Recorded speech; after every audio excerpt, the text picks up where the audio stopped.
বনৰীয়া ধান শোণিতপুৰৰ বৰজুলিত বনৰীয়া ধান অসমৰ প্ৰধান খেতি ধান ৰাজ্যৰ সকলো ঠাইতে ধাননি পথাৰ বিভিন্ন প্ৰজাতিৰ ধান আছে অসমত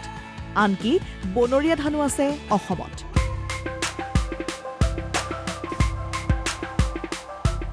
শোণিতপুৰ জিলাৰ ৰঙাপাৰাৰ বৰজুলিত বনৰীয়া ধান হয় বনৰীয়া ধান হোৱা এই ঠাইক বৰজুলি বন্যধান জৈৱ বৈচিত্ৰ্য ঐতিহ্য ক্ষেত্ৰ ঘোষণা কৰা হৈছে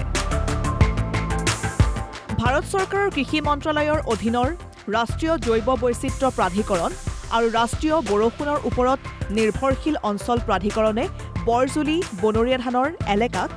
চৰকাৰীভাৱে জৈৱ বৈচিত্ৰ্য ঐতিহ্য ক্ষেত্ৰ হিচাপে ঘোষণা কৰিছে এই বনৰীয়া ধান কেন্দ্ৰীয় চৰকাৰৰ এডল কৃষি বিজ্ঞানীৰ চকুত পৰে এই সন্দৰ্ভত বৰজুলি পঞ্চায়তৰ সভাপতিয়ে কয় আমাৰ 2021 চনত যেতিয়া আমাৰ ভাৰত চৰকাৰৰ কৃষি মন্ত্ৰালয়ৰ পৰা কিছুমান সাইন্টিষ্টে অৰুণাচলৰ পৰা আমাৰ মিছামাৰী ফালে যাওঁতে আমাৰ এইখিনি জেগাত লক্ষ্য কৰি সিহঁতে চাই যে ইয়াত আমি সিহঁতে মানে কোৱা মতে ইয়াত আমাৰ জংলী ধান পোৱা গৈছে তেতিয়া সিহঁত আহি আমাৰ গাঁৱৰ মানুহৰ লগত অলপ আলোচনা কৰিছে আলোচনা কৰাত আকৌ বন বিভাগৰ পৰা আলোচনা কৰি এইখিনিত এটা এৱাৰনেছ প্ৰগ্ৰাম কৰিলে যে এইখিনি আমি সংৰক্ষণ কৰিব লাগিব ভৱিষ্যতৰ কাৰণে আমাৰ এতিয়া ধান নাইকিয়া হৈ যাব এইখিনি আমাৰ কামত দিব এইবিধ ধানক লৈ উৎসাহী কৃষি বিজ্ঞানীসকল নতুন সম্ভাৱনা দেখিছে কৃষি বিজ্ঞানীয়ে জৈৱ বৈচিত্ৰ্য ঐতিহ্য ক্ষেত্ৰৰ কৰ্মচাৰীয়ে এই সন্দৰ্ভত কয় জংগলী ধান এইটো বাও ধান হয়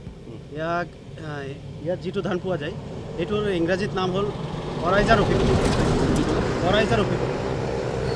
এইটো এটা বিৰাল প্ৰজাতিৰ ধান আৰু ই দিনে দিনে বিলুপ্ত হৈ গৈ আছে আৰু ইয়াৰ পৰা মানে যেতিয়া দিল্লীৰ পৰা NBPGR নেশ্যনেল ব্যুৰ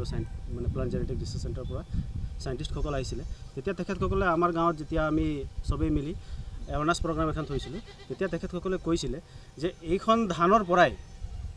বিভিন্ন ধৰণৰ ধান ক্ৰছ কৰি পেলাই উলিয়াব পাৰি কৈছিলে তেখেতসকলে যে এইখন ফিউচাৰৰ কাৰণে বহুত আৱশ্যকীয় বস্তু এখন হয়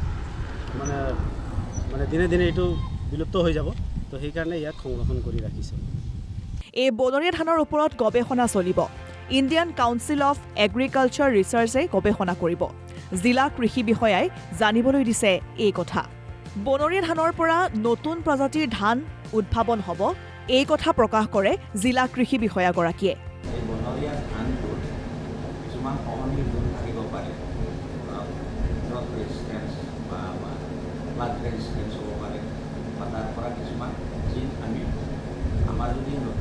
প্ৰজাতিৰ আমাৰ এইবিলাক অৰাইজা চেটাইকা প্ৰজাতিৰ ধান আছে তাৰ লগত যদি আমি ব্ৰিডিং কৰিব পাৰোঁ তাৰ পৰা আমি ভাল কথা আনিব পাৰিম সেইকাৰণে আমাৰ ইণ্ডিয়ান কাউন্সিল অফ এগ্ৰিকালচাৰ ৰিচাৰ্চৰ bureau of plant genetics research তেওঁলোকে ইয়াৰ পৰা জাৰ্মপ্লাজম কালেক্ট কৰিব জাৰ্মপ্লাজম কালেক্ট কৰি সংৰক্ষণ কৰি তাৰ লগত আমাৰ অৰাইজা চেটাইকা আমাৰ যিটো সাধাৰণ প্ৰজাতিৰ ধান আছে তাৰ লগত যদি ব্ৰিডিং কৰিব পাৰে আৰু ব্ৰিডিং কৰি সেই দিনৰ পৰা আমাৰ ইয়াত ভাল গুণাগুণ হয়তো উন্নত জাতৰ আমি ধান বা আমাৰ জলবায়ু সহনীয় কিছুমান গুণ পাই আমি নতুন আমাৰ ধানবিধৰ উন্নতি কৰিব পাৰিম প্ৰাকৃতিকভাৱে পোৱা অতি দুৰ্লভ বনৰীয়া ধান অৰাইজা ৰুফি প্ৰগ্ৰণক সংৰক্ষণ কৰাৰ বাবে ICAR, NPBGR আৰু অসম ৰাজ্যিক জৈৱ বৈচিত্ৰ্য বোৰ্ডে উমৈহতীয়াভাৱে কাম কৰিছে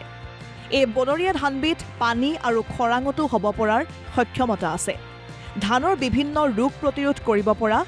উচ্চ জিনগত ক্ষমতা আছে সেইবাবে ভৱিষ্যতে বতৰ পৰিৱৰ্তনৰ সৈতে খাপ খোৱা ধানৰ প্ৰজাতি উদ্ভাৱনত